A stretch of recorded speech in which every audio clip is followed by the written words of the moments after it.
اعوذ باللہ من الشیطان الرجیم بسم اللہ الرحمن الرحیم۔ ناظرین کرام السلام علیکم۔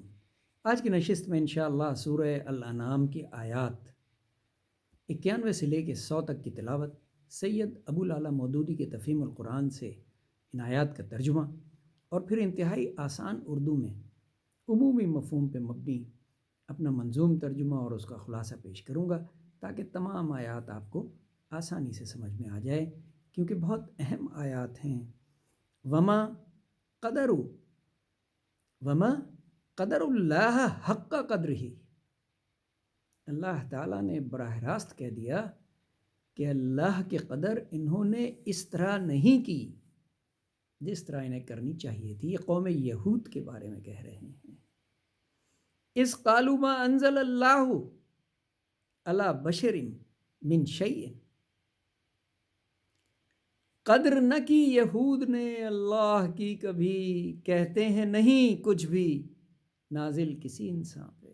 یہود کہا کرتے تھے، حضرت موسیٰ کو جواب دیتے تھے کہ اللہ نے کسی انسان پہ کوئی چیز نازل نہیں کی، اور اسی لیے وہ معجزوں کی ڈیمانڈ کیا کرتے تھے۔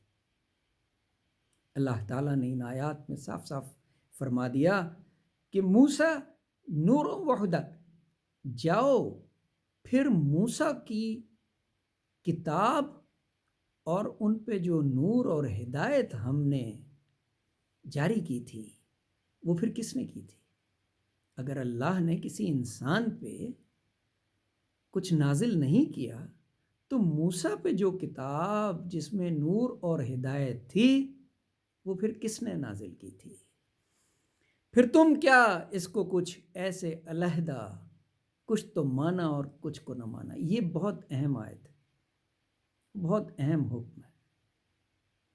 اس وقت کے راہب جو قوم یہود میں جب حضرت موسیٰ علیہ السلام ان کے سامنے کوئی نقطہ پیش کرتے تھے جو انہیں اللہ کی طرف سے ہدایت کے طور پہ ملتا تھا، تو وہ اس میں سے کچھ آیات، کچھ ہدایات جو انہیں سوٹ کرتی تھیں انہیں ایڈاپٹ کر لیتے تھے اور باقیوں کو جھٹلا دیتے تھے، ریجیکٹ کر دیتے تھے اور لوگوں تک نہیں پہنچاتے تھے۔ یاد رہے کہ اس دور میں بھی ان کے راہبوں کا اپنی عوام پہ بہت اثر رسوخ تھا، شاید آج بھی ہے۔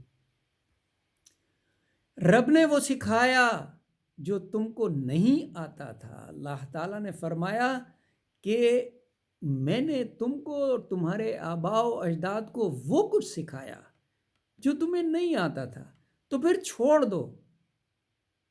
پھر اللہ نے اپنے نبیوں کو کہا جو بے راہ روی کا شکار تھے، انہوں نے کہا ان کو چھوڑ دو، انہیں اپنی راہ پہ بھٹکنے دو، یہ جب میرے پاس آئیں گے میں ان سے خود نپٹ لوں گا۔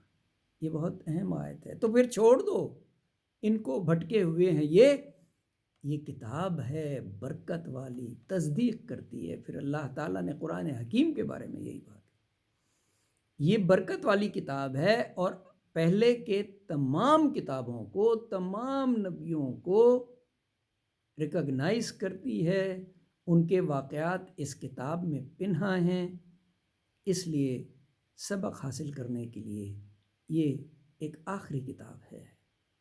پچھلی کتابوں کی ڈر سنانے والی ہے، ایمان ہو آخرت پہ اور حفاظت کرتے ہیں نماز کی۔ انہوں نے کہا کہ صرف مومن ہی ہیں جو آخرت پہ ایمان رکھتے ہیں اور اپنے نمازوں کی حفاظت کرتے ہیں، اور ان سے بڑھ کر ظالم کون؟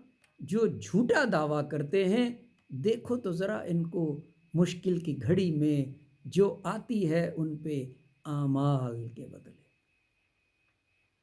اللہ تعالیٰ نے سیدھے سیدھے پوائنٹ آؤٹ کر دیا کہ جن قوموں پہ مشکلات آئی ہیں وہ محض ان کے اعمال کے بدلے آئی ہیں، اعمال کے بدلے۔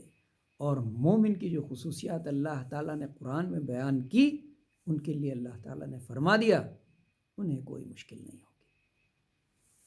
تو پھر مشکل کی گھڑی میں جو آتی ہے ان پہ اعمال کے بدلے، اب آئے ہو واپس جیسے کیا تھا پیدا، کوئی نہیں ہے ساتھ، کرتے تھے تم شریک۔ پھر اللہ تعالیٰ نے یہ بھی جتا دیا کہ اپنی زندگی گزار کے جب میرے پاس آؤ گے تمہارے ساتھ کوئی نہیں ہوگا. جن کو تم اپنا شریک بناتے، جن کو تم میرا شریک بناتے تھے، تمہارے ساتھ نہیں ہوں گے. تم خالی ہاتھ پیدا کیے گئے تھے، خالی ہاتھ ہی واپس آؤ گے. اور جن جنوں کو تم میرا شریک بناتے ہو انہیں میں نے ہی پیدا کیا تھا. سبحان اللہ، سبحان اللہ. غائب ہیں وہ جن کو سمجھتے تھے تم خدا، اللہ ہی نکالے گا زندہ کو مردے سے اور مردے کو پھر زندہ سے. تم مانتے نہیں، تم مانتے نہیں. اللہ تعالیٰ نے بارہا اپنی آیات میں جب اپنی حکمت بیان کی، اپنا علم دبدبہ بیان کیا، ساتھ میں یہ ضرور کہا کہ تم سمجھتے کیوں نہیں، تم مانتے کیوں نہیں. میں ہی غالب ہوں، تمام کائنات کا مالک ہوں. سبحان اللہ. وہ صبح کرتا ہے کام کے لیے، رات کرتا ہے آرام کے لیے. بڑی حکمت ہے اس میں. آج کل ہمارا لائف سٹائل بدل گیا ہے. ساری ساری رات جاگتے ہیں، دن میں سوتے ہیں، پھر کہتے ہیں کہ برکت نہیں ہو رہی کاروبار میں. کاروبار میں برکت کیسے ہوگی؟ پورا عرب ورلڈ فجر کے بعد کام کرتا ہے، ظہر کے بعد آرام کرتا ہے، لیکن ہم ظہر تک ہمارے ہاں کوئی کام نہیں شروع ہوتا. بدقسمتی سے اللہ تعالیٰ نے ان آیات میں فرمایا کہ صبح کرتا ہے کام کے لیے، رات کرتا ہے آرام کے لیے. سورج و چاند کو ایک کام دیا ہے، وہ اپنے اپنے کام میں لگے ہوئے ہیں. چاند سورج سے پہلے نہیں نکل سکتا، سورج چاند کے بعد نہیں نکلتا. سب کو اپنا اپنا کام دیا ہے. جس نے مشرق سے نکلنا ہے وہ مشرق سے ہی نکلے گا، جس نے مغرب سے نکلنا ہے وہ مغرب سے ہی نکلے گا. اور سب کو اپنا اپنا کام دیا ہے، کیونکہ وہ حکیم ہے، وہ خبیر ہے، وہ علیم ہے، وہ عظیم ہے. ستارے بنائے رب نے کہ علم حاصل کرو. سبحان اللہ. ہم جانتے ہیں کہ علوم نجوم، جو ستاروں کا علم ہے، ہمارے بزرگوں نے ہمیں دیا.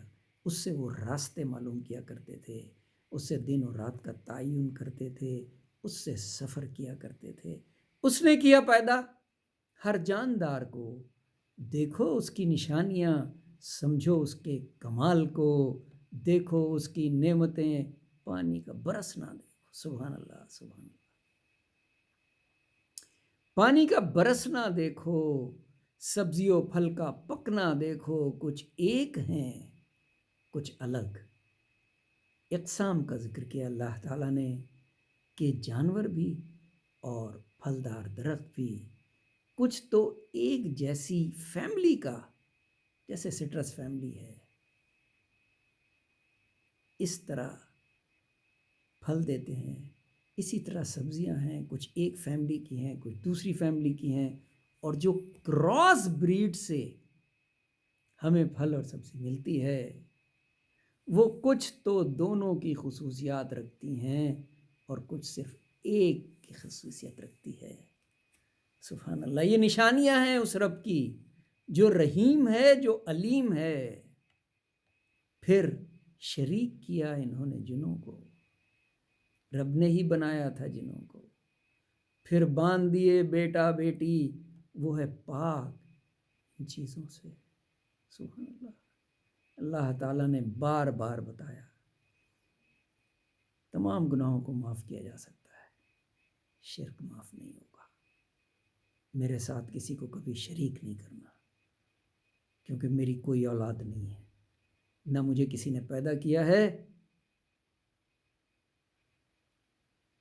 نہ کوئی پیدا کر سکتا ہے. میرے ساتھ کسی کو شریک نہ کرنا. باقی تمام گناہوں پہ درگزر کیا جا سکتا ہے اگر تم نے دل سے توبہ کی. صدق اللہ العظیم. آج کے لیے بس اتنا ہی. آیات کچھ طویل تھی، میں نے کوشش کی ہے انہیں انتہائی آسان طریقے سے بیان کر سکوں. آپ کا بہت شکریہ. اللہ حافظ.